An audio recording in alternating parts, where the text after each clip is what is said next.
지난 시간에 이어서 수요 예배와 금요 기도회가 우리 한국교회에 언제부터 시작됐는지, 그리고 누구로부터 시작됐는지 그 역사를 살펴보도록 하겠습니다.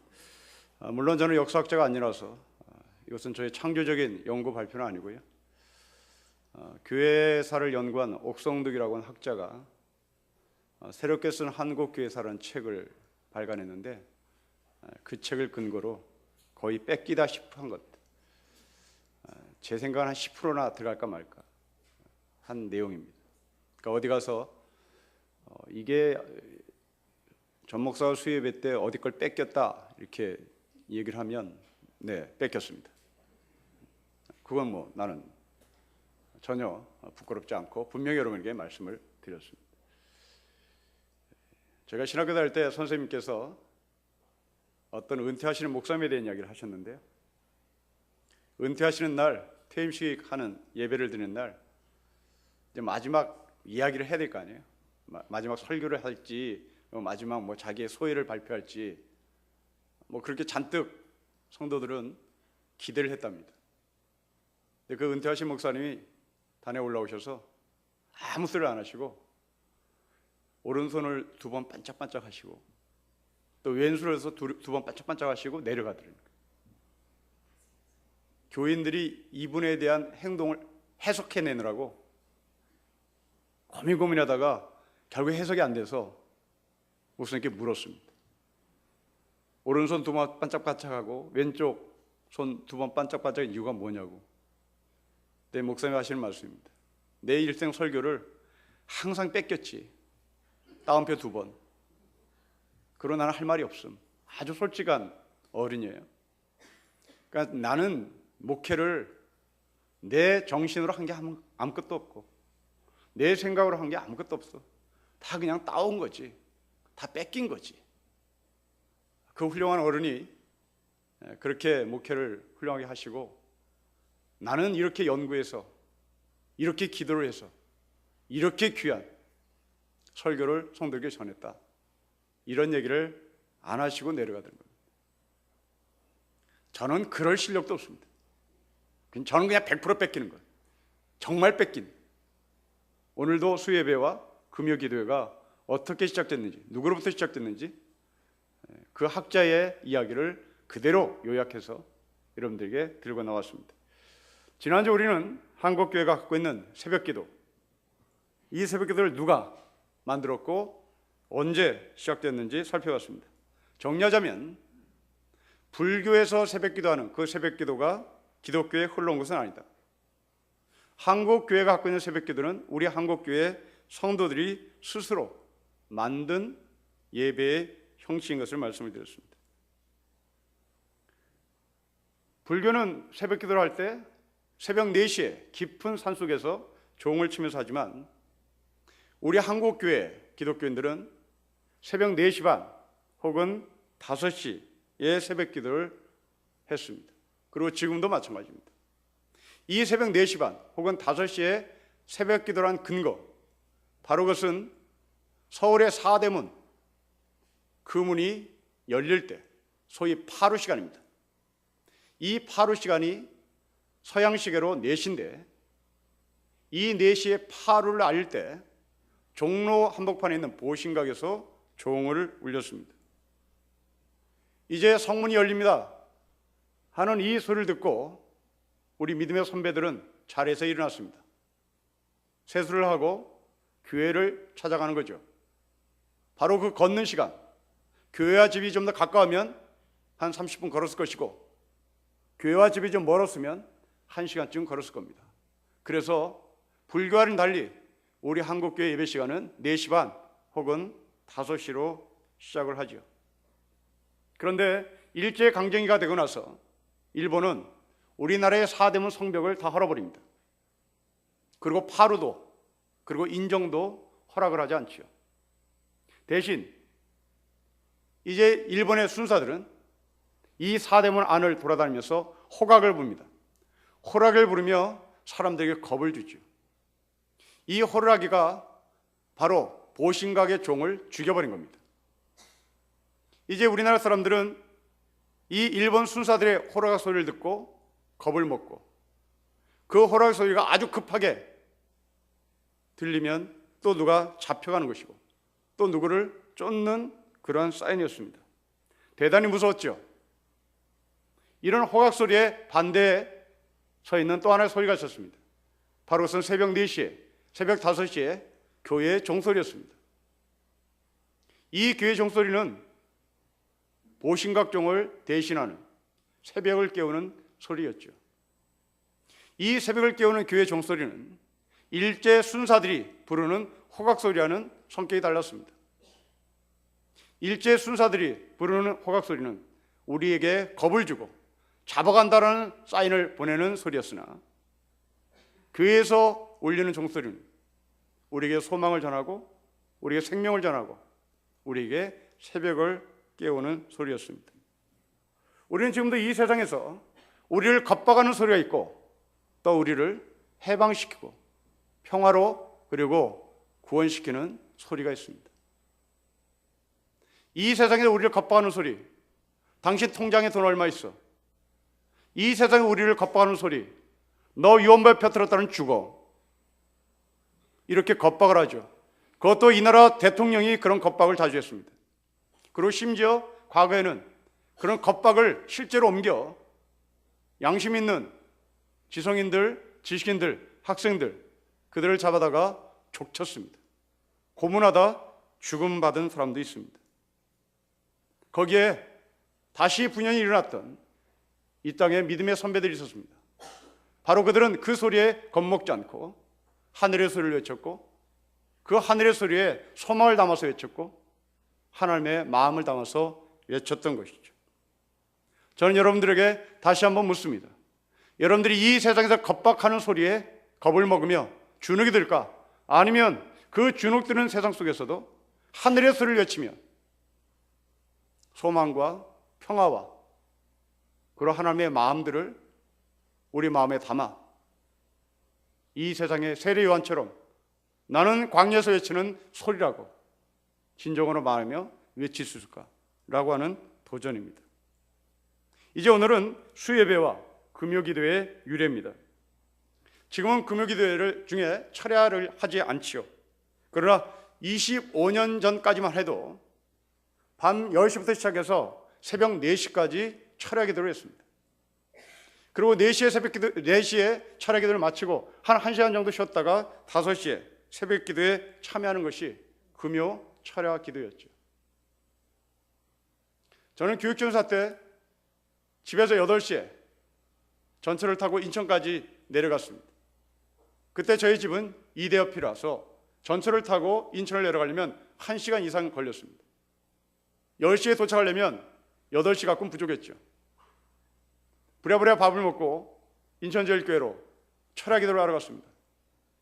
새벽 4시까지 철야 인도까지 했습니다. 그리고 5시에 다시 첫 열차를 타고 집으로 왔던 그런 기억이 있습니다. 지금은 이런 뜨거운 열정도 제 자신에게 없고 또 한국교회도 이런 열정은 사라진 것 같습니다. 자, 그러다 우리는 밤을 꼬박 새웠던 그 금요 철야기도 그리고 수요 기도회, 도대체 이것은 미국에서 수입한 것일까? 아니면 새벽 기도처럼 우리가 스스로 만들어낸 예배 형식일까? 라고 하는 질문입니다. 이 질문에 조선일보 어느 기자는 우리가 갖고 있는 수예배 그리고 철야 기도는 우리 한국 사람이 만들어낸 독특한 예배 형식이라는 글을 2016년 2월 19일 신문에 발표를 했다고 그래요. 정리하면 4가지입니다. 1907년 평양 대붕운동에서 이 수요 예배와 그리고 철야 기도가 시작이 됐을 것이다 라고 그 기자는 추측합니다.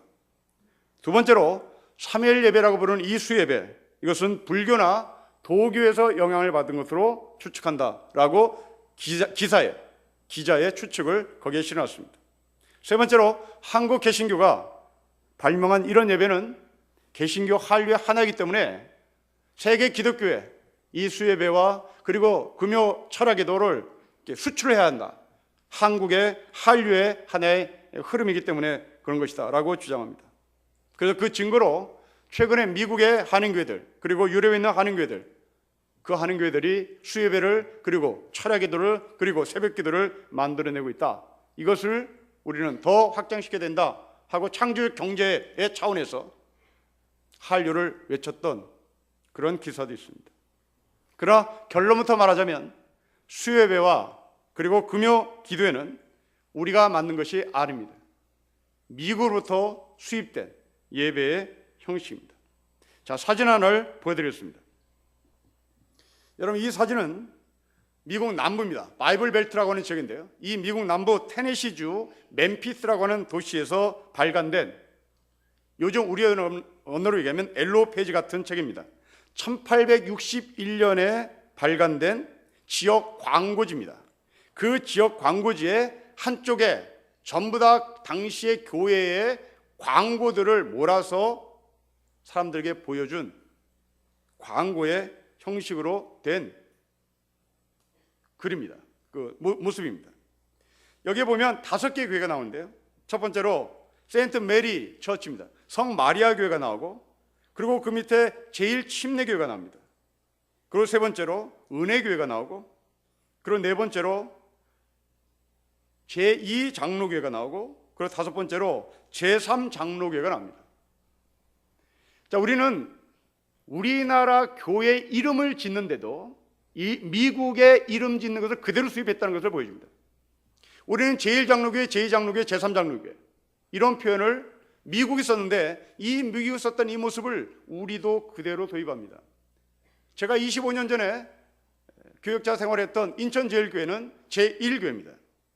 거기서 한 5분 거리에 제2교회가 있었습니다. 지금도 있습니다. 지금 제 친구가 목회하는 교회는 제3교회입니다. 제4교회는 이 사자가 좀 별로 안 좋으니까 안 썼어요. 제5교회, 제6교회, 제7교회도 있습니다. 여러분, 우리가 알고 있는 주한교회가 몇 교회인지 아십니까? 그 어마어마한 주한교회, 그 주한교회가 아마도 제 기억으로 인천 제6교회로 알고 있습니다. 그러니까 제1교회, 제2교회, 제3교회 이 이름을 짓는 것을 미국 교회에서 그대로 수입해서 만든 흔적들이 있습니다. 이제 지금은 또 미국의 교회 이름을 그대로 땁니다. 그래서 뭘로 따냐면 교회라는 이름을 짓지 않죠. 지금 미국은 교회라는 이름을 세우지 않습니다. 다 커뮤니티, 공동체라는 표현합니다. 또 어떤 데는 캠퍼스라고 표현합니다. 지금 저 서초동에 있는 사랑의 교회, 그들은 사랑의 교회라고 말하지 않습니다. 사랑 커뮤니티라고 말합니다. 이건 미국을 그대로 직수표하는 거죠. 오카는 목사님은 사랑의 교회라고 표현했으나, 오카는 목사의 뒤를 이은 오정인 목사는 사랑의 교회라고 말하지 않고 대내적으로 외칠 때는 사랑 커뮤니티입니다.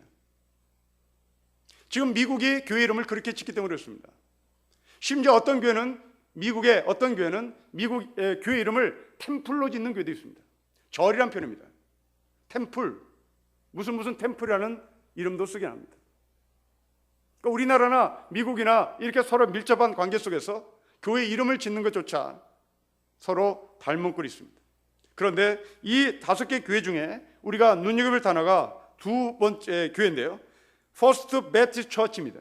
제1 침례교회인데, 이 제1 침례교회의 주소가 나오고 그 밑에 목사님의 이름이 나오고, 이어서 우리는 이러이러한 예배를 드려요 라고 하는데, 프레어 미팅 웬스데이, 수요 기도회가 있어요 저녁에, 이런 표현이 있습니다.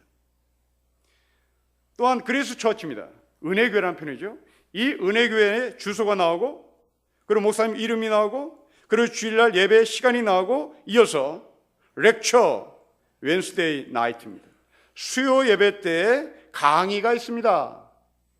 예배가 아니라 강의가 있습니다. 수요일날 저녁에 강의가 있습니다 라고 광고를 하고 있고, 또 그 바로 밑에 프레어 미팅 프라이데이 나이트, 금요일 저녁에 금요 기도회가 있습니다.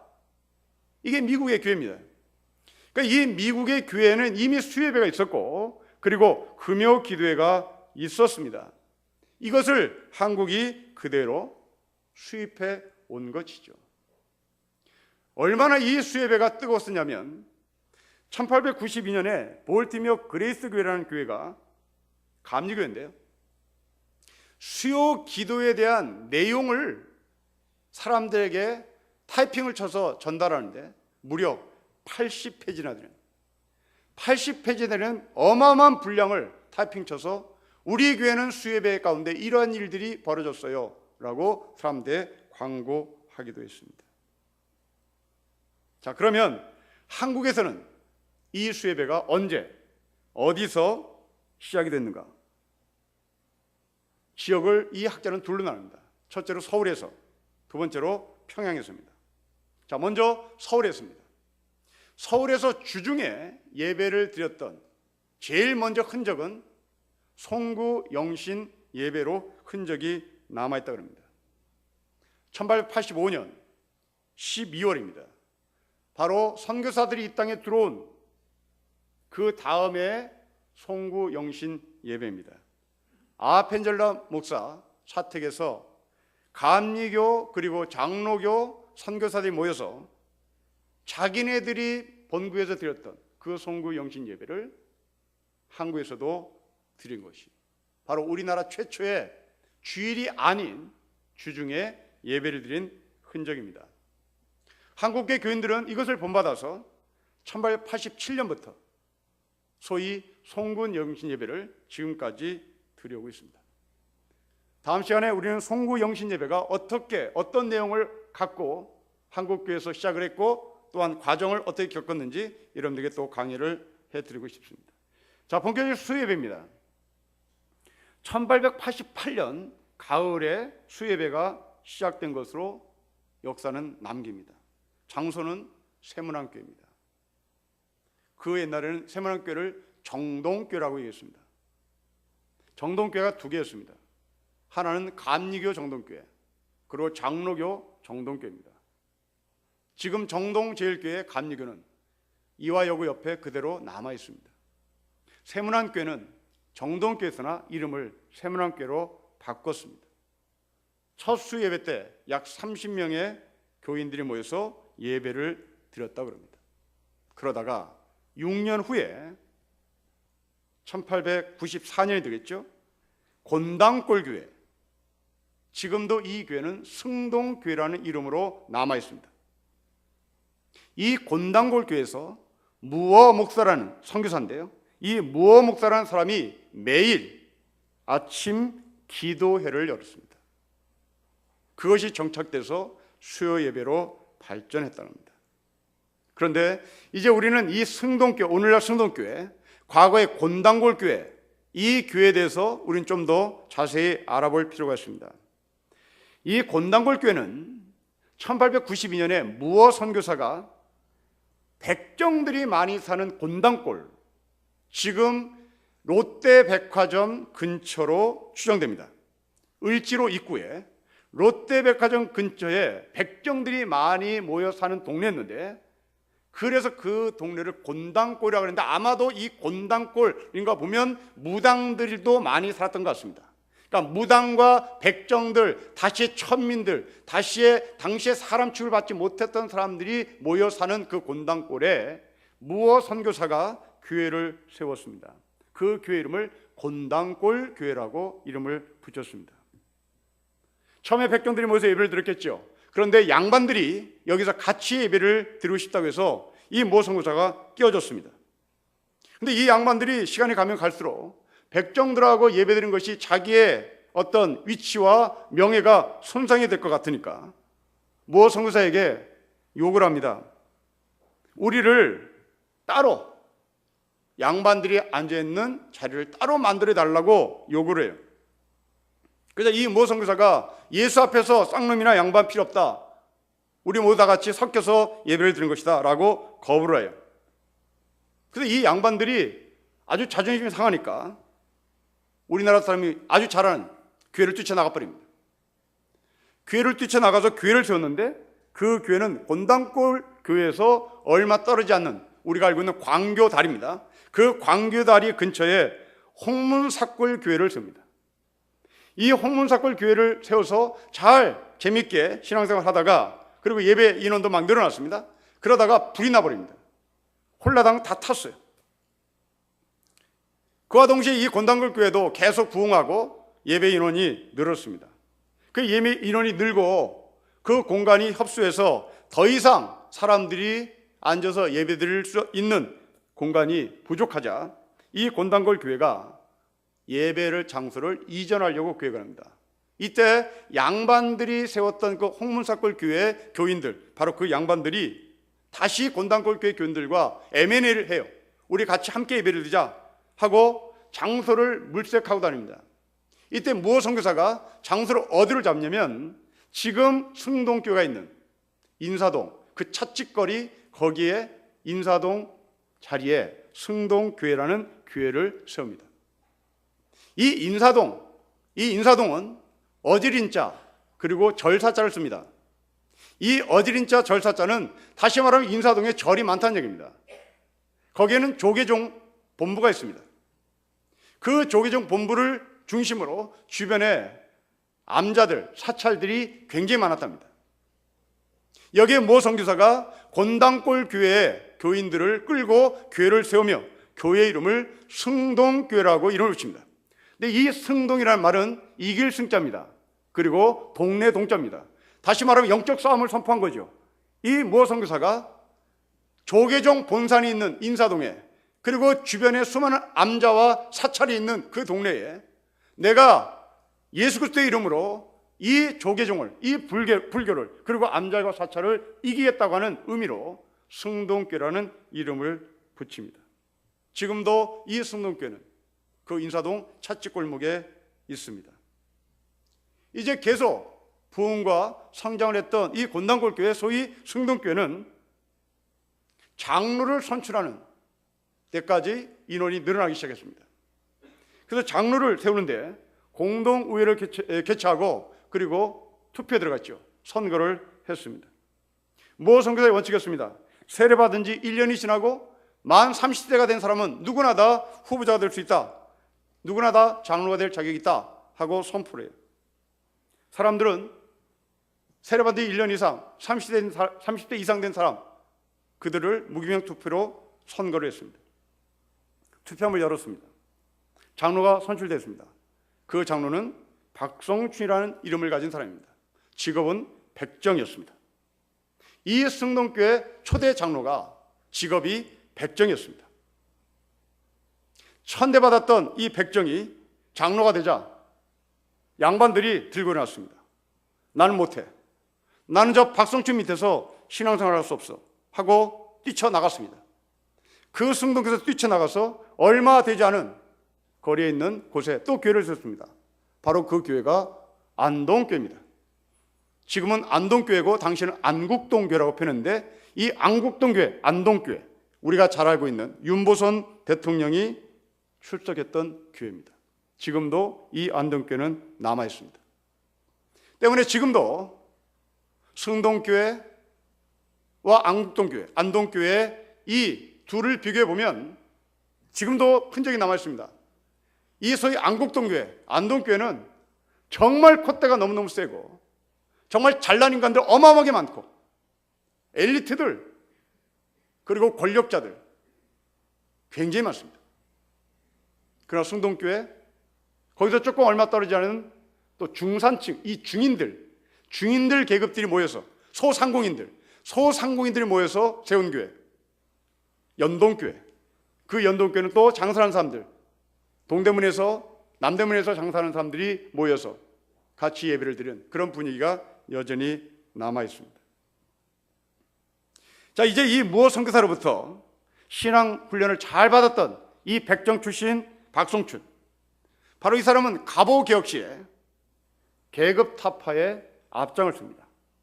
그리고 종로 내거리에서 만민 공동회 연사로 나가 연설까지 합니다.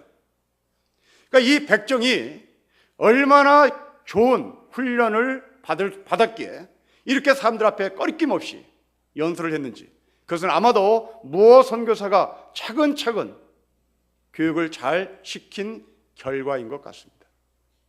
그러나 이 과정은 이것으로 끝나지 않습니다. 이 집에, 이 박성춘의 집에 박양서라는 아들이 있었습니다. 이 박양서가 세브란스에 들어갑니다.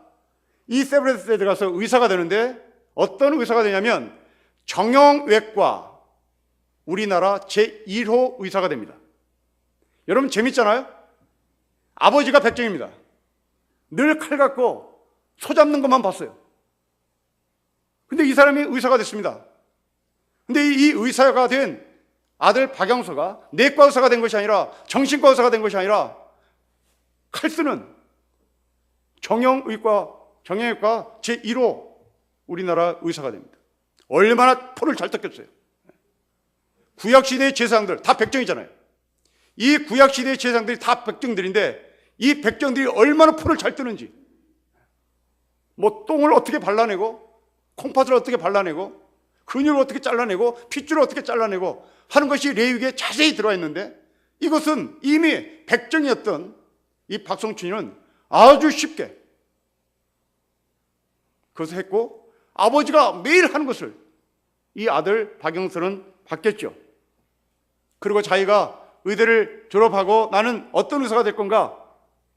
당연히 자기는 자기 눈에 익숙한 정형외과 의사가 되겠다고 지원했을 것이고, 우리나라 정형외과 제1호 의사가 되었습니다. 그렇게 천대하던 이 양반들이 자기 자식이나 자기가 병에 걸리자 이 백정 천민의 자녀 앞에서 나 좀 살려주세요, 나 좀 살려주세요 하고 진찰을 받기 위해서 줄을 섰다는 그런 이야기도 있습니다.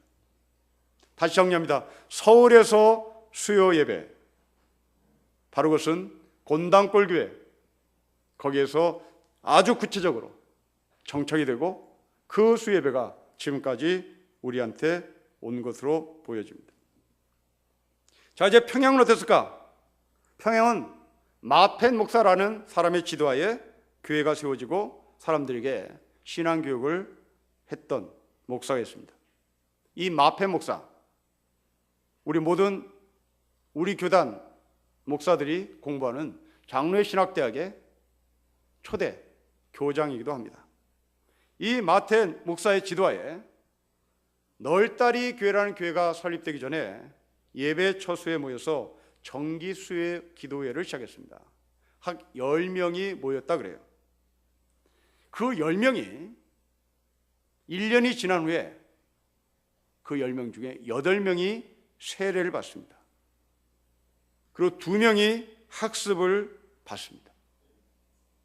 이 세례를 받고 학습을 받은 교인이 생기자 그 예배 처소는 교회로 이름을 바꿉니다. 바로 그 교회가 널다리 교회입니다. 이 마펜 목사는 이 널다리 교회에서 수요 기도회를 시작해 초신자들에게 신앙에 대한 교육을 차근차근 잘 시켰습니다.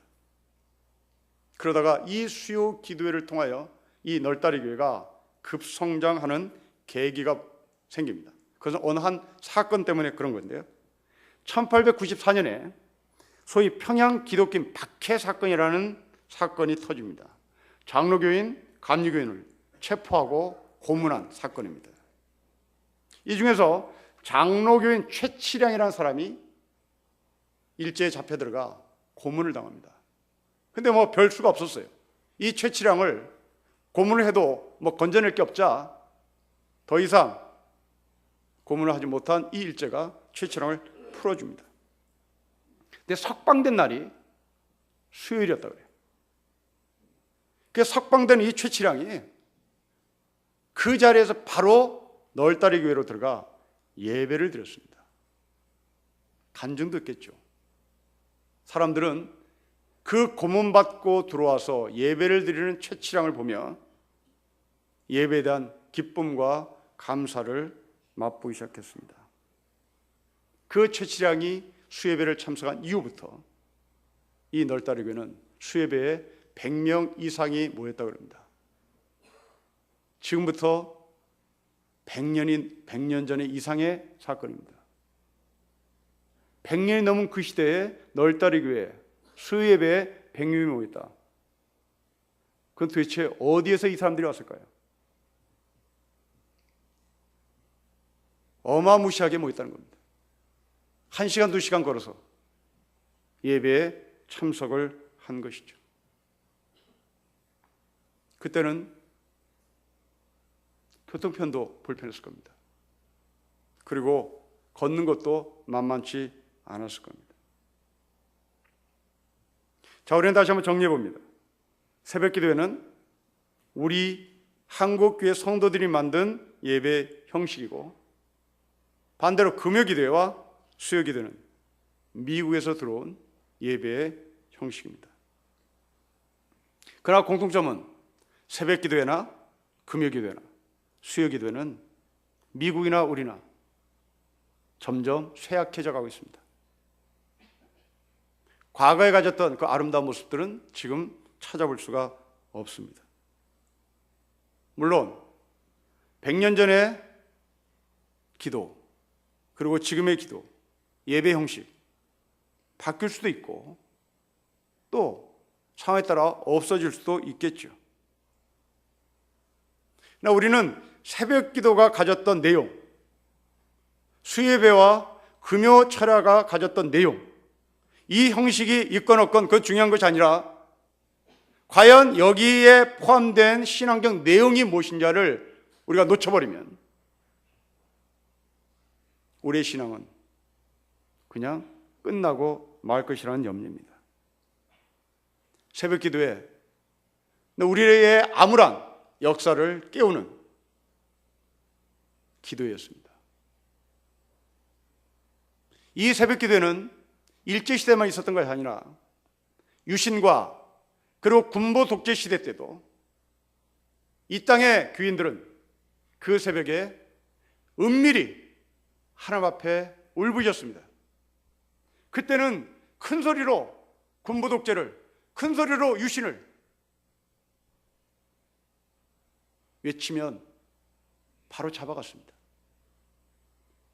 제가 다녔던 모교회는, 모든 당시의 한국교회는 다 그랬습니다만은, 제가 다니던 모교회 11시 예배는 맨 뒤에 우리 동네 부가현동의 파출소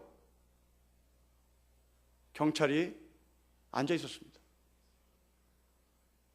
그 사람이 앉아 있는 이유, 목사가 무슨 설교를 하는지, 그 설교 가운데 유신은 나쁜 거예요, 이 소리가 나오면 바로 끌어내렸습니다. 가장 고초를 받았던 당시의 교회, 세문안교회입니다. 그 세문안교회에서 우리가 알고 있는 김근태, 손학교 이런 분들이 신앙생활을 했던 곳이죠. 정말 흐느끼며 유신 독재와 군부 독재, 이것을 어떻게 했으면 좋겠느냐고 강구했던 우리의 선배들이 있습니다. 지금 우리는 암울합니다. 듣도 보지 못한 한 여인의 장난이, 그 한 여인의 장난이 결국 이 나라를 송두리째 무너뜨리는 긴박한 현실 가운데 있습니다. 물론 여러분들이 유신 독재 시대나 군부 독재 시대 때 유신이 뭔지, 군부 독재가 뭔지 피부로 느끼지 못하며 산 분도 여기에 계십니다. 아무 상관없습니다. 여러분들이 아무 생각 없이 살 수 있었습니다. 체류탄이 오면 아 맵네 이렇게 그냥 넘긴 사람도 있을 것이고, 체류탄을 맞으면서 왜 빨갱이들이 이렇게 나를 혼란스럽게 만들어 라고 얘기하는 사람도 있을 겁니다. 그런 사람들은 아무 해를 받지 않았죠. 그러나 정말 의식이 있고 양식이 있고 역사 앞에, 하나님 앞에 부끄럽지 않는 삶을 살기를 원했던 당시의 젊은이들, 당시의 지식인들, 당시의 믿음의 선배들은 정말 흐느끼며 울었습니다. 지금도 마찬가지입니다. 그 수많은 사건과 뉴스의 이야기를 들으며 우리하고는 아무 상관없이 살아갈 수 있습니다. 그런 사람은 새벽기도에 나올 이유도 없고, 새벽기도에 대한 도전도 필요 없고, 새벽기도 흐느끼며 울어야 할 기도의 내용도 없습니다. 그냥 이렇게 가는 거겠죠 뭐. 당시의 유신과 그리고 군부 독재 때 그냥 그렇게 가는 거겠죠 뭐. 그러다 우리는 민주화를 얻었습니다. 그럼 과거에 유신과 군부 독재에 그냥 그렇게 가는 것이죠 라고 생각했던 그 사람이 민주화를 만들어 놓자 그냥 무임승차한 거죠. 지금도 마찬가지일 겁니다. 지금 이 험한 한국 사회에 우리가 새벽기도를 통하여, 금요 심야기도를 통하여 이 나라 어떻게 되겠습니까? 하고 외칠 때 우리는 훗날 역사 앞에, 하나님 앞에 부끄럽지 않겠죠. 최순실 사건으로 인하여 이 나라가 망할 때, 이 나라가 망했다는 소리를 외신으로부터 들을 때 우리는 기도했습니다. 하나님 앞에 울부짖었습니다. 하나님의 옷자를 붙잡으려고 애썼습니다. 그날 그 새벽기도 때 하나님이 나에게 이런 말씀을 주셨죠. 그 새벽기도 때 하나님이 나에게 이러한 뜨거움을 주셨죠. 이 기억들이 여러분 가운데 있다면 여러분들이 이 역사와 하나님 앞에 부끄러운 삶을 살지 않았다는 것을 증명할 수 있습니다. 훗날 여러분들이 30년, 40년 후에 과거 30년 전에 최신실이가 이 나라를 농단했을 때 과연 내가 그때 기도했던가 라는 기억이 있으면 여러분들은 제대로 산 겁니다. 근데 30년 후에 최신실이가 이 나라를 농단시켰을 때 나는 그때 한 일이 아무것도 기억이 없어.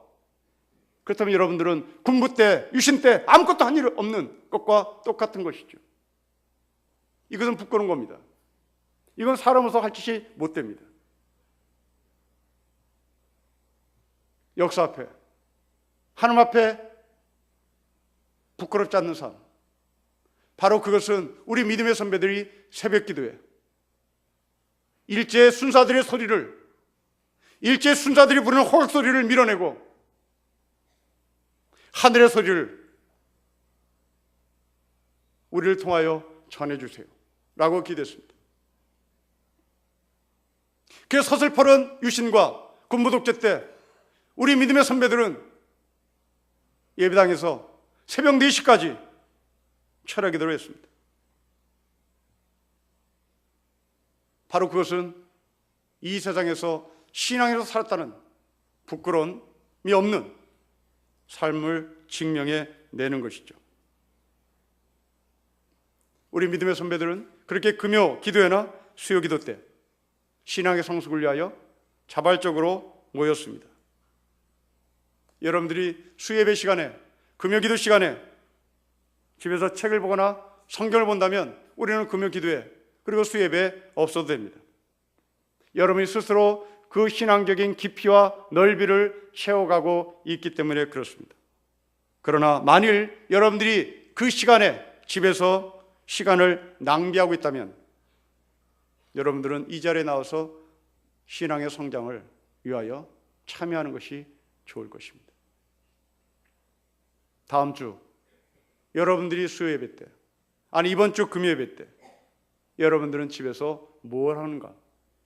아니 지금까지 여러분들은 수요 예배와 금요 예배 시간에 뭘 하고 있었는가를 다시 한번 되돌아보십시다. 나의 신앙의 성장과 성숙을 위하여 집에서 시간을 보냈다면 여러분들은 이 자리에 나올 필요가 없습니다.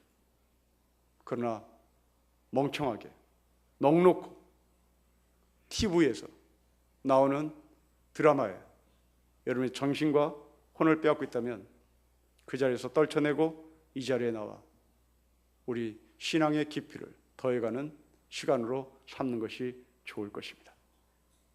이 역사 앞에, 하나님 앞에 내가 부끄럽지 않는 삶을 살았던 것이 무엇인지 지금 우리는 모릅니다. 훗날 여러분 스스로 자신의 인생을 셈하고 그리고 마지막에 하나님 앞에 섰을 때 너는 너 개인의 삶에 대해서 인생을 잘 산 것으로 내가 인정한다만 이 험한 대한민국의 역사 앞에 너는 어떻게 살았는지 하나님께서 물을 때 우리는 거기에 답을 할 수 있어야 될 것입니다. 나라가 위태롭습니다. 우리 모두 다 여기에 일조했습니다. 우리 다 무릎을 꿇고 기도할 때인 것 같고 외칠 때인 것 같고 세상에서 겁박을 줄 때 우리는 광야에 외치는 소리로 하늘의 찬송 소리와 하나님의 우레와 같은 번개 같은 천둥 같은 이 거룩한 소리가 우리의 삶을 통하여 외쳐지기를 주의 이름으로 축복합니다. 기도하겠습니다. 하나님 아버지, 수예배와 금요기도를 통하여 우리의 신앙의 성장을 시켜줬던 선교사들의 헌신이, 선교사들의 노력이 우리를 이렇게 세워주심에 감사합니다.